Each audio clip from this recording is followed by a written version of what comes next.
everyone. Good evening, good morning, good afternoon, wherever you are. This is Niladri Chaudhary, CEO of Excellent Row, and also providing this service called Playground, the virtual dojo, along with Dinesh Mistry from DevFactor. So our topic today, developer-led security, starts here. Empowering engineering teams to create secure and compliant cloud-native apps.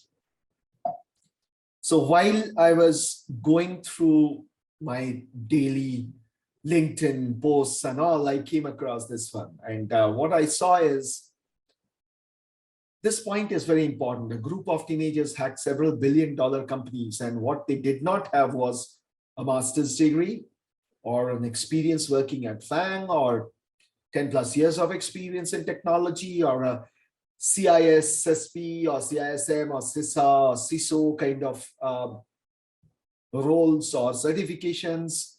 But what they had was the willingness to learn and the drive to do something. Now, this is very important when we see today's scenario.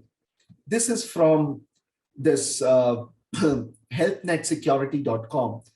Their survey shows that number of C-suites citing external human error or accidental loss as the cause jumped to 53%, up from 28% in 2018, which means that majority of our vulnerabilities or things that are happening, bad things that are happening, are because of people doing mistake, people willfully sabotaging things. So it's more to do with people. And the only thing that can be taken care of is by people. And that's where we need everybody to practice DevSecOps. There is no alternative. That I'm not going through this whole thing as far as the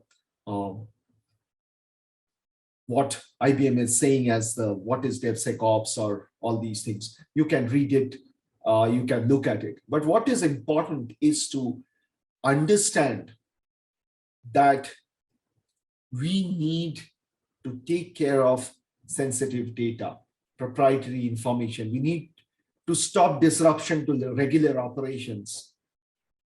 We need to take care of our organization so that it doesn't lose financially. And just at the beginning of the pandemic, one of the large IT service providers, what did they do? They had gone and they had seen that their customers' codes are wiped away from their GitHub scenario, and they paid through their nose through cryptocurrency till August 2021 and lost customers. But all of this is because we are not taking accountability of it. So as Mark Hornbeck says, and also this is what I have put in my book called Adapting to Industry Infinity, New War for IT Services, if we have to do continuous delivery, we need to have continuous security. It has to be baked into the entire delivery lifecycle. And we need to be clear that if anything bad happens, it is because of me. It is because of each one of us as a developer, as a tester, as a security expert, as an operations person, because security is not only something which needs to be done at the end of the work, after you have worked for 18, 24 months, and then somebody looks at it, or running some ad hoc tools. So if we look at it, the 5 values of DevOps, we need to look at the 5 culture of DevOps. Important. All technology teams have accountability for security. Security is everybody's job. All understand the end-to-end system and collaborate regularly to create trust. Automation helps assure security by strategic use of codifying the orchestration and automation of tasks and processes that have security vulnerabilities when done manually and where automation can enhance security practices. Security is not a constraint in the value stream. It is not slowing down the DevOps process. It has to optimize the flow, work together to improve the flow. We have to obviously measure. I was talking to Caroline Wong, she's the CTO of Cobalt.io. And she said that in her company, she has started something called SNPS, Security Net Promoter Score. We need to start looking at measuring security and finally sharing the knowledge. Why are we talking about this? Why are we talking about the DevOps principles and DevOps values in this? We need to look at the flow, increase the flow. We need to get the security feedback early in the day. We need continuous experimentation and learning to do things in a better way. And that is what you can see today, how DevFactor helps you in helping out in achieving what we are talking about. And not only that, this is part of this particular webinar is part of a journey called Playground.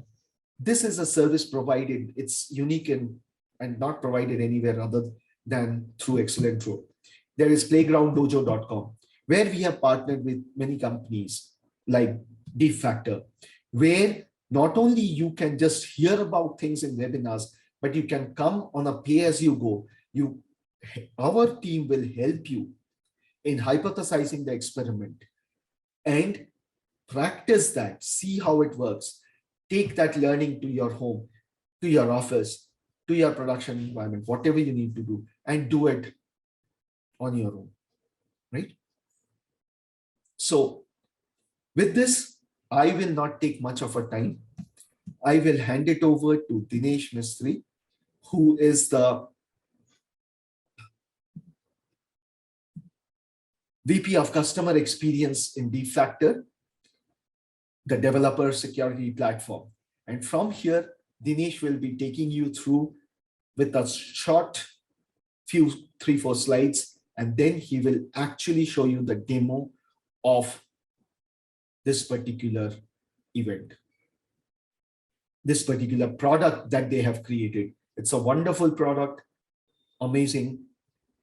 It helps you in getting 75% more vulnerabilities from your code that you have written. It helps you in getting 90% more faster because it gives you that shorter feedback loop, and it gives you your developers, your testers, that knowledge which they gather by practicing this, by using this tool. They get to learn more about it, right?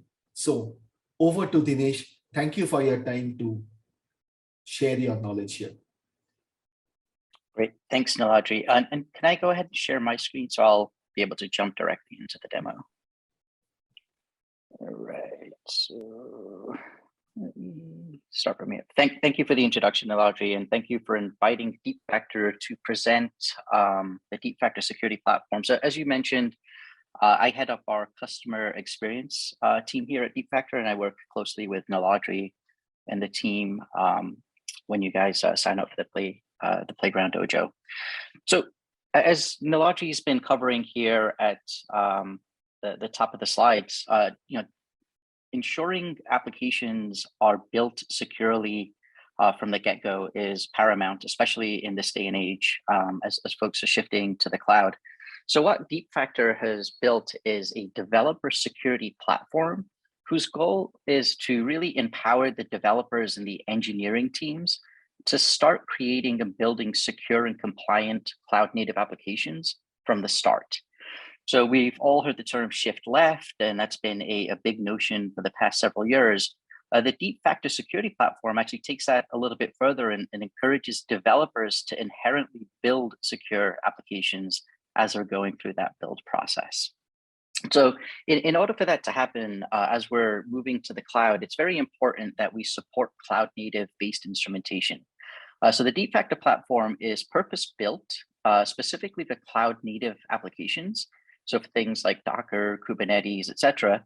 Though our platform does still support the legacy monolithic applications. So if you still have virtual machines or physical machines that are running applications, we certainly can help in that regard as well.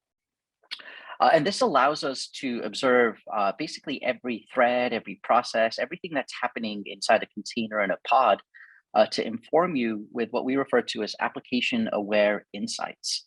So by analyzing the behavior of the application during runtime, and when I say runtime, I should take a step back and kind of clarify. So a lot of folks think of runtime as production runtime. In our case, we're talking about as the developer is building his or her application, and it's going through the QA or the test cycles, and the application is being exercised or run, we're collecting and analyzing the behavior of the application. We're observing things like the dependencies, the operating system packages that make up that application.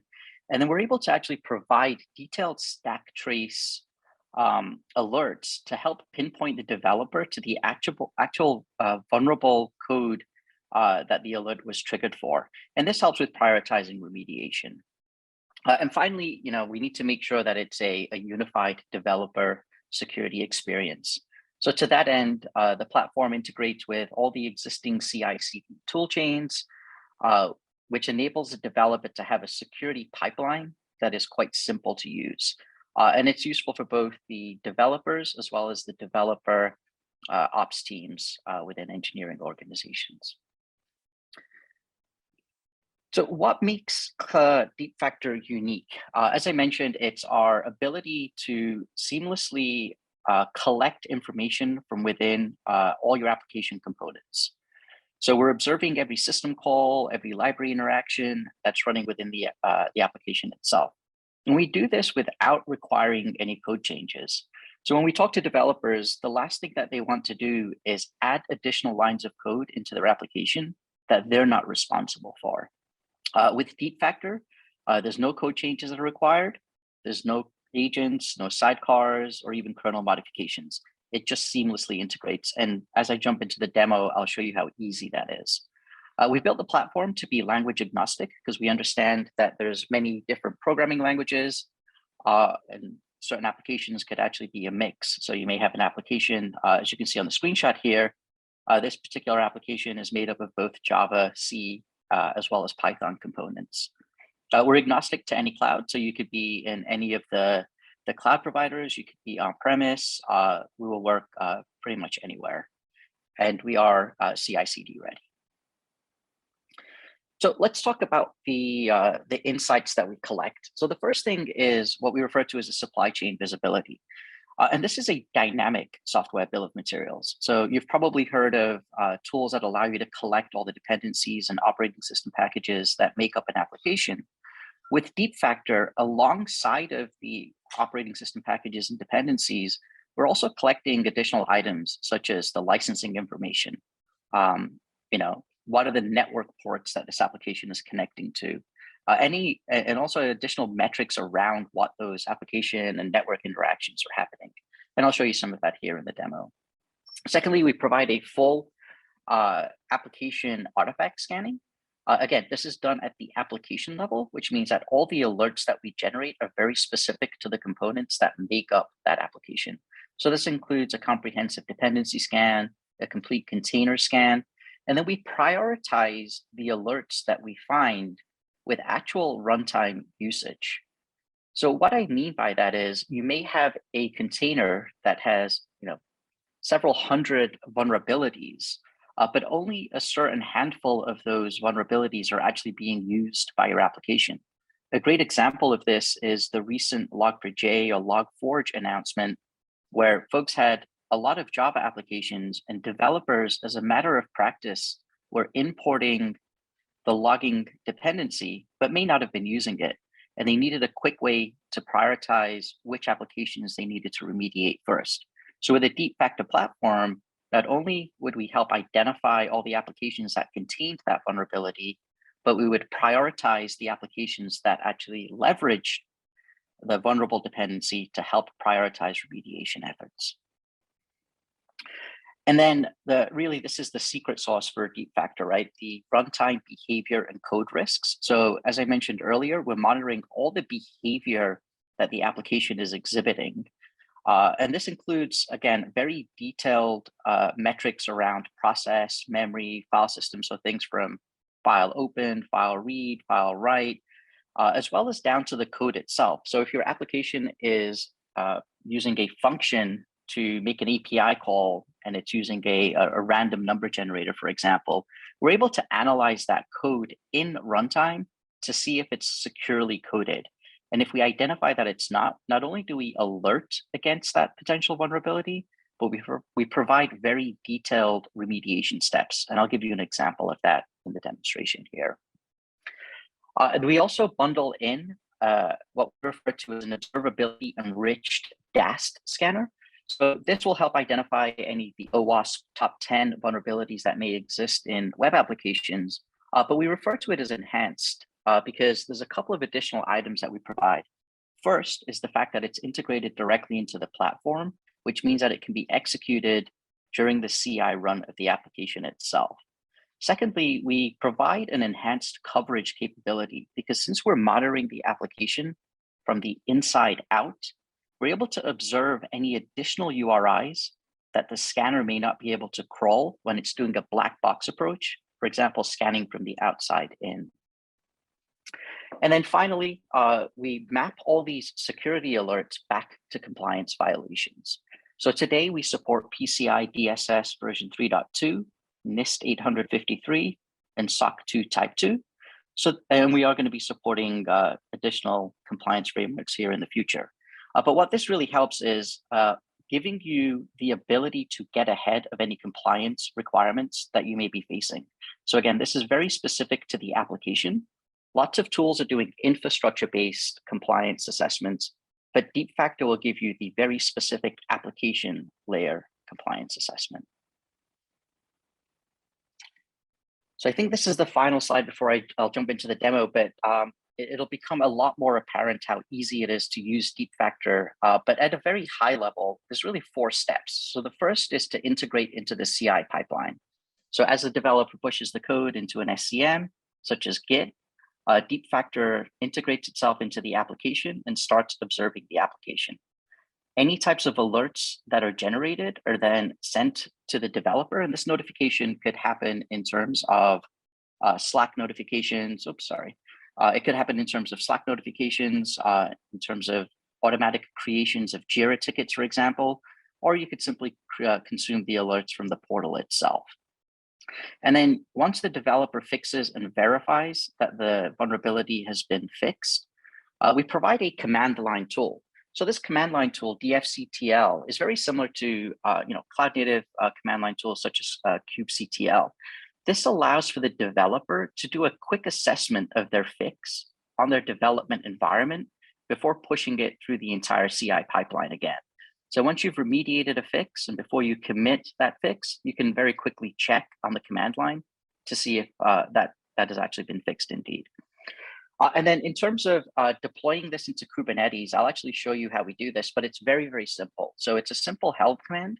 We use an admission webhook that essentially says, hey, monitor a particular namespace or a set of pods based on an annotation, and then instrument DeepFactor around those. So the developer doesn't have to do much. Once the Helm chart or the webhook has been deployed, any continuous push into that cluster will allow the application to be continually monitored by DeepFactor. So with that, I think I'll jump into the demo and give you an overview of how this actually looks in real life. Hi, Dinesh. Yep, sorry. Yes. Just before you jump, because there is a question I thought might as well ask that in the thing. Will DeepFactor scan identify in the nested jars if there is any log4j related vulnerabilities, for example, in the source code? Yes, that's actually a very, very good question. Yes, so we scan the entire file system. We identify, any place that dependency could exist. So we're not just looking at a package.json in case of npm. We'll be able to identify if that dependency exists anywhere on the file system. Thanks. Please go ahead. It's a great question. Later on saw Andrew had already replied also. Oh, great. Yep, no worries. So the DeepFactor platform is very simple to use. So when you first sign into the interface, you're presented with a list of applications. So here I signed into our demo platform, and you can see I've got 4 applications that have been deployed. Bank of Anthos and a couple of language-specific applications. What I'm going to do is I'm going to show you how easy it actually is to deploy an application into DeepFactor. So as I mentioned earlier, all I've done to set this demo up is, yes. Your video is off. Oh, sorry. Let me turn that off. Oh, is that better? Yes. Okay, sorry about that. So all I've done to set this demo up is I have deployed that webhook, and I've told it to monitor for 2 namespaces. So I've asked it to look for anything that gets spun up inside of the development namespace or the production namespace. So here we can see that I've got a bunch of applications in the development namespace. So what I'm going to do now is I'm going to actually deploy another copy of this Bank of Anthos application into the production namespace. So if I switch over to my command line tool, I'm just doing a very simple kubectl apply. The manifest files exist inside of this folder. They have not been altered, so these would just be typically created by the DevOps team or by the developer, so there's no manipulation of these that are required. And I'm simply saying, hey, go ahead and deploy this into the namespace production. So as soon as I do that, it'll go ahead and start deploying those containers. So if I take a look over here, you can see that they're starting to spin up and they're starting to come online. If I then switch back into the portal and then I give this a quick refresh, you'll see that it's automatically registered itself into the DeepFactor portal. And we can see here that they're now starting to show up inside of the production namespace.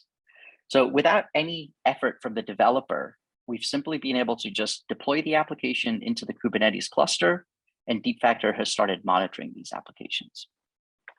So from here, you can continually drill down to investigate what is happening or the security posture of the application.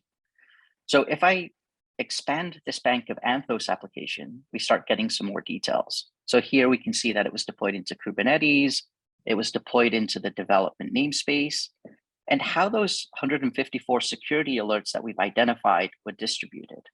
So here we can see 15 of the alerts were tied to specific runtime-based alerts. So this means the behavior and the risk violations that we described earlier. We've got 94 that were tied to vulnerable dependencies, 11 to the operating system packages, and then 34 were discovered by the DAST scanner. And then we can also see here in the middle of the screen how these alerts are mapped back to the compliance. So out of the 154 alerts that were generated, 82 would have been in violation of PCI DSS, 15 for SOC 2 Type 2, and 76 for NIST. And then we also give you a quick snapshot of what the bill of materials looks like. So in this particular case, this was a banking application that was made up of several components. In fact, it was made up of 6 components. This is the aggregated total of all the dependencies and all the operating system packages that were deployed to make up this application. And then from here, we can drill even further down into what we refer to as the application-specific view. So here you start to get a lot more detailed information. So across those 15 runtime alerts, they were distributed across these types of events. So 3 were related to file system, 6 to process, and 6 related to the node. And then in terms of dependencies, so here we can see that we generated 56 alerts, but we noticed that the application itself was actually made up of varying programming languages. So it had some Java components, it had some Node components, as well as some Python components. And this is the distribution of those alerts. So in total, 699 dependencies, of which 56 were vulnerable, and we actually generated 56 alerts. So what this actually means is that all 56 vulnerable dependencies that were identified were being used by the application because they generated an alert. And this becomes a little bit more apparent in terms of how we prioritize based on usage when we look at the operating system packages. So here we have a little over 1,000 packages that have been loaded by the application, of which 334 were vulnerable, but only 30 of those libraries that were bundled within the OS packages were actually used. And in this case, it only generated 11 alerts. And this is because some of these vulnerable packages were not used by the application itself. So again, in terms of remediation, we know we want to tackle or remediate the vulnerable operating system packages that were being used by this application. If we look at the lower left here, we can see the results of our dynamic application security testing scan.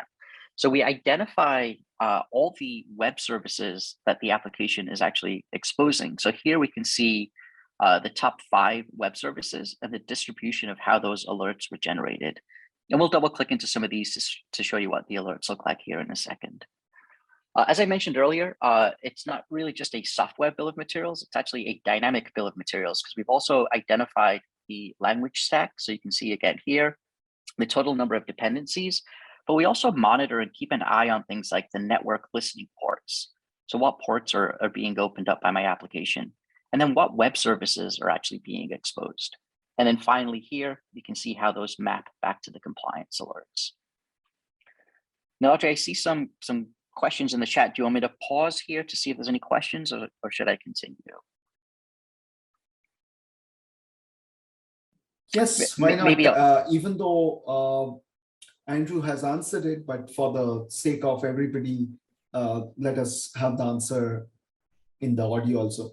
So is DevFactor solution deployed in K8s nodes, as Jimin said, as LSM, or is it bundled into container image? Yeah, so it's a full, kind of microservice-driven architecture. So in terms of deployment, we're actually flexible. So it can be deployed into any of those configurations that have been described. The portal itself can actually be deployed as an OVA as well. So the portal side has a lot of flexibility. And then, we talked a little bit about the instrumentation of applications.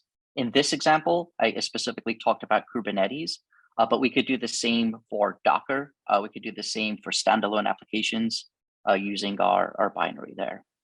Mm-hmm. There is one more question, which is about what is the performance overhead using it?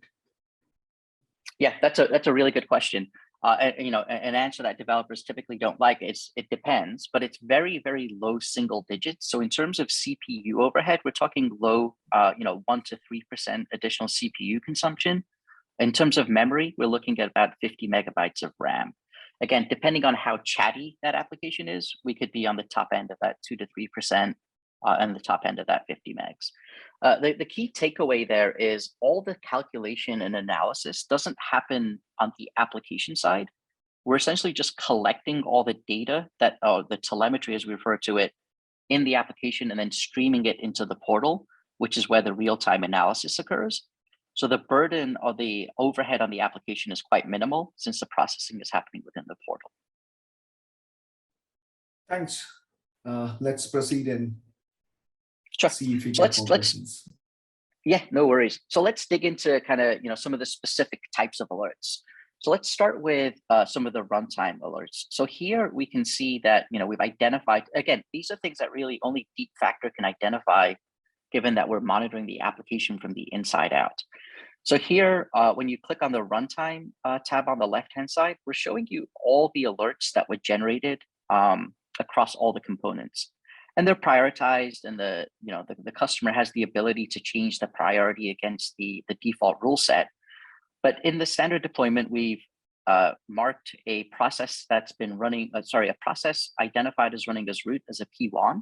And we can see we've got a bunch of those across different components, the category that it maps to, and then how many times it actually occurred. So this is a high-level representation of the alert. But if I go ahead and click on any one of these alerts, I then start getting some more detailed information. So again, the alert screens will look similar, but they'll vary in the data that's presented back depending on the type of alert that was generated. So in this case, we identify that this was a process that was running as root. We identify that it was not only a security concern, but it was mapped to a compliance. So where did this actually happen? What were the compliance frameworks that it would have violated? So in this case, it would have been PCI DSS, as well as SOC 2 Type 2. And then we give you very detailed description and resolution. So in this case, it may be quite straightforward because it's just a process that's running as root. But if it was a different type of alert, which I'll show you here in a second, we would have a much more detailed resolution. So down at the bottom here, you can also see which those processes were. So in this case, there was a shell command as well as a Python command, the process ID that was associated to those when it was observed. And then on the right-hand side, you can take some actions. So you can go into the system and say, hey, I'm going to acknowledge this, or I'm going to report this as not an issue. We give you some quick information about which those processes were, the PIDs, etc. And then had you taken any action, that would show up in the activity tab here. And then you also have the ability from within the portal itself to log this as a JIRA ticket. So we'll take all the information that is shown about the alert, and then you can assign that to a particular project within JIRA, so the developer has some context when they see the ticket. So let me show you some more runtime alerts before we move into some dependencies. So I'm going to actually look at an application that's written in C here, and we'll look at some runtime events here. So again, in this, you can actually see that there was another process that was running as root, but there's some other cool alerts that are generated that really only DeepFactor can catch at the application runtime in development.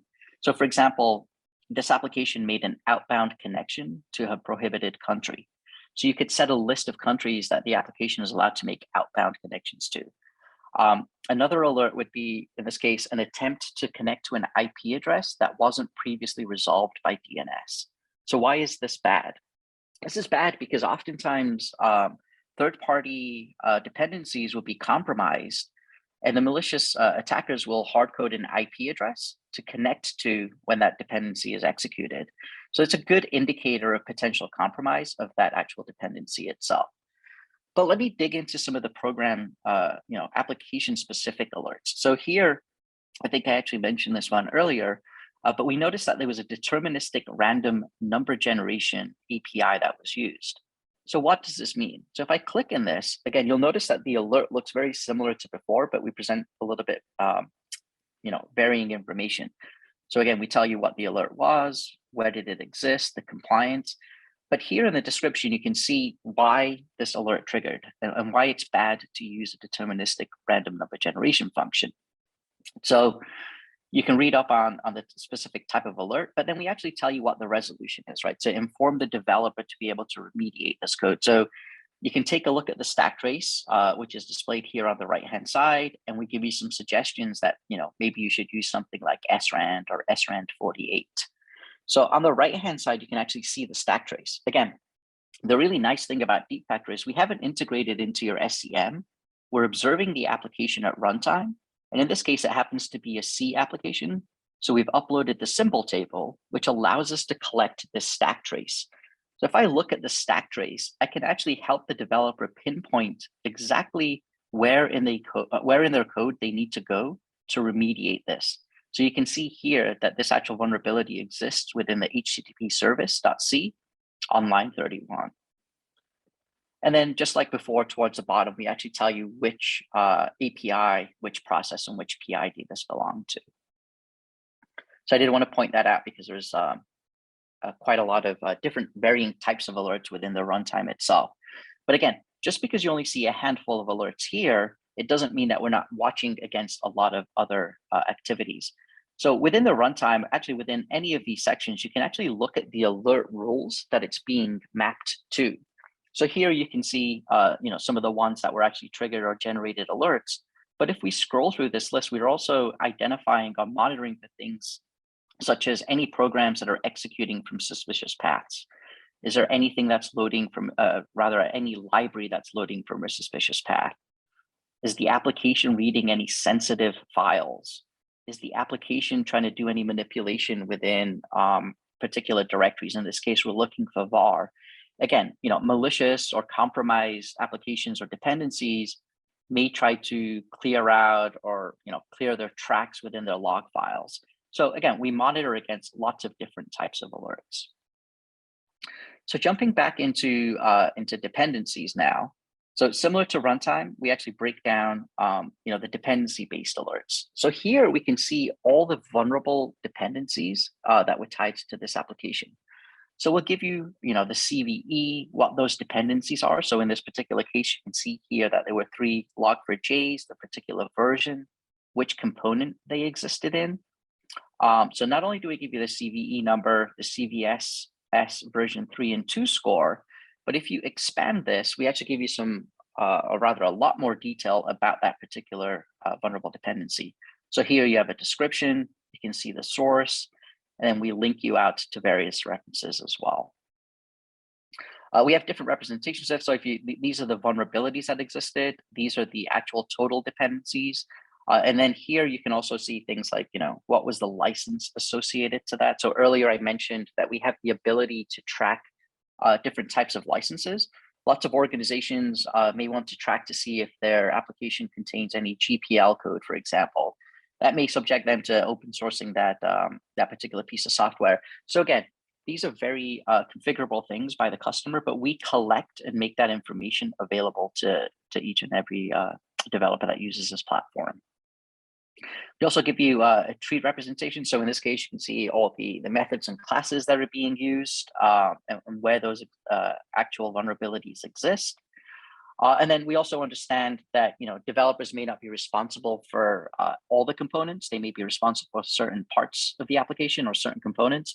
So if they wanted to quickly take a look at how those dependencies, vulnerabilities existed across components, they could see. So for example, here we can see the balance reader had a total of 16 vulnerabilities that generated 25 alerts, and then they could specifically drill into the vulnerabilities as it pertained to this container. Now, if we hop over to the operating system package, the view will look very similar. So again, the CVE name, the OS packages that this particular CVE was triggered against, the detailed information around that CVE, and then if available, so for example, here we can see that this libexpat1 will provide you with the fixed version. So this is also very helpful to the developer or the DevOps team, because not only do we tell them that they have a vulnerable operating system package that's installed, but we'll tell them which version of that package or library this vulnerability has been remediated in. So in this case, in terms of the loaded libraries, we'll actually show you all the libraries that are being used by the application. So again, you can see where those vulnerabilities map directly to the exact library that was used within the application. And then similar information to what I showed on the dependency page. So things like the package name, the version, the license information, and the components. And then to round out our SCA, so the complete bill of materials. So these are very specific, to just the dependencies and operating system packages, but often you want to see a kind of cumulative or aggregated view of what the bill of materials look like. So here you can get a view into all the dependencies that made up this application. You can get a view into all the operating system packages. And then earlier we mentioned the listening ports. So again, since we have a dynamic bill of materials, you can identify all the ports that the application is listening on, any outbound connections that this application was making. So we give you, not only things like the IP address, but the hosts, etc. And then any observed URIs that the application exposes. So I mentioned this a little bit earlier. So if you recall, when I mentioned the DAST scanner, often the DAST scanner will only have access to what it's able to find via a crawl or what's provided to it via an API specification, for example. In our case, we're observing and collecting that telemetry. So when you execute the DAST scan, you can actually complement the additional set of URIs that DeepFactor has identified. And then as always, we actually break that down against all the components so you can get a view by component across your bill of materials. And then the final thing that I want to show is the DAST scan. So here we talked about the OWASP top 10 web application vulnerabilities. So here you get very familiar results. So for example, we scanned particular components. In this case, we scanned the front end. We can see that it had an anti cross-site request forgery token check, which it didn't pass. But if I click on this, we give you the very similar looking alert. Again, very detailed description, resolution, where this actually happened. So there's these gets of the particular URIs, the methods, the confidence level when it was scanned. But this time on the right-hand side, we actually give you the request and response. So if I click on this, you can actually see, and I can expand this if you want to get a bigger view, but you can see things like the request header, the response header, the response body. And then we take it a step further. So if the developer wants to actually simulate this on his or her endpoint, we actually give you the curl command. So they can simply come in here and copy this curl command to run this particular check themselves. So again, very detailed. I'm not going to go through every one of these alerts, but this scans very comprehensively. The one key takeaway is it's very seamless. Often, scanning an application, you have to overcome firewall rules, potential routing issues.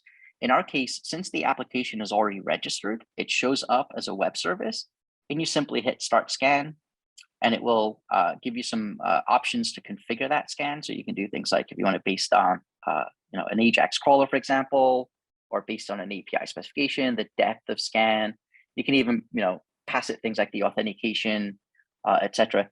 And since we're monitoring that application, if we can intercept any tokens, we can actually capture those and complement the scan without you having to actually provide any authentication as well. So Niladri, with that, well, maybe I'll just touch on a couple of other quick things, right? So we do have some integrations out of the box. So as I mentioned earlier, we integrate seamlessly into continuous integration platforms such as GitLab, Jenkins, etc. Project management tools, identity providers. A lot of times developers or organizations say, hey, we already have an SCA tool or vendor of choice, and we want to use that particular vendor. You can connect those particular tools within DeepFactor. Then you can also configure things like notifications. Now, again, you may not see your particular integration listed here, but everything is available through API. We have a very rich documented API that allows configuration. So everything that I've shown you on the portal today in terms of alerts, integrations, notifications, that can all happen through API. So if you never wanted to sign into the portal, but consume these in a different manner or send those alerts to a different system, you certainly have the flexibility to be able to do that. And then I'll end with alert policies. So we ship with a bunch of policies by default, but you can customize each one of those alerts. So for example, I've taken a copy of the interpreted language policy here, for example, and I've created a very specific policy called Bank of Anthos that I'm applying to the Bank of Anthos application. And if I take a look at this policy, you can see those rules that I talked about earlier, right? So the behavior violations, and this is where you would tune or tweak those particular rules. So here you can see I can adjust things like the priority that would be assigned to an alert. I can enable or disable it. I can add additional parameters if it's a configurable rule, such as outbound countries that I don't want my application to talk to. But then we also have rules around process, around library. Maybe for some reason you're allowed, or your application is actually loading libraries from home and you don't want to flag on those, you can remove those. Or maybe you want to add additional paths, you can do such things within the policy refinement here. Earlier, I also mentioned we have the ability to monitor for particular types of licenses within applications. But another rule that we have, which is very useful, is if we detect an end-of-life operating system. So we can generate a flag to say, hey, you're using Alpine version 3.11, that's end of life. Maybe you want to consider upgrading that. And then in terms of the dependencies, this is where you can see the unwanted license. We already talked about the GPL. And then we have a lot of policies around system risk calls. So in terms of file system remote code execution, insecure file system usage. So again, all these are very flexible to be enabled or disabled. I think with that, Niladri, that wraps up the demo, but I am happy to take any questions that Andrew may not have already answered. Thank you, Andrew. Yeah, so a couple of things here. I saw some of the questions that are coming up. And one of the things that is not answered yet is what CM integrations are supported. Yeah, so today we don't have any connectors out of the box, but if you wanted to send any of the events or the data into a SIM, you would do that today via API, and we would be able to help with that integration. We are continually adding integration into popular tools. Today we don't have a connector built out of the box, but there's nothing preventing you from sending that to any SIM tool. Thanks. And I wanted to add to the question that Niladri Mandal had sent, that Has it been tested for performance in constrained hardware systems, for example, edge computing, which Andrew had replied, saying not specifically, but it has been tested by QA teams running on local hardware. But one of the points which I want to add here is technology is one part of the thing, but what we need to look at is from the point of view of a business question. Today, any of these kind of adding more resource is not a big deal. It's not costly. It's not very expensive. And the point is that expense bigger, or is the vulnerability that we are not going to find out and lose if something bad happens, is that a bigger risk? That's a business question that needs to be asked, and we need to start thinking from that point of view. Yeah, that's a really great point, right? So at what cost do you want to evaluate? And I will add a little bit to what Andrew mentioned around performance.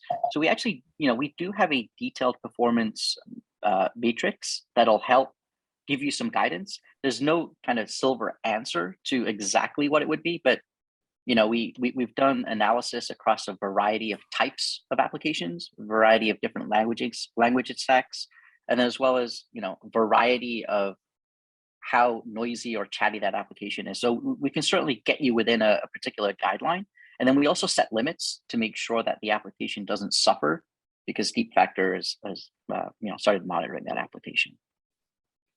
So thanks Dinesh, and also Andrew for your constant support from the back end, answering the questions. I just wanted to quickly highlight one thing, that if you want to come over to Playground on a pay-as-you-go model, where you can have the real experience of trying out the DevFactor with your team, or any other things like chaos engineering, security chaos engineering, value stream management, threat modeling, application security orchestration and correlation, we have partners with whom we are providing all of these services in one platform. And finally, to get more knowledge about all of these things and more, we have the largest DevOps and SRE event from India called DevOps India Summit. And this year it is 26th August 2022 from 8 a.m. to 8 p.m. Register there, it's free. Share it among your friends and colleagues and circle, because there is awards, there is call for speaker nominations available, sponsorship opportunities available. Join us in this great event. And with this, I would like to thank all of you, unless you have some other questions. We have a few minutes left, around 6 minutes. So I can see, no, there's no other questions as of now. But if anybody still wants to ask a question, please go ahead. We have around 5 minutes.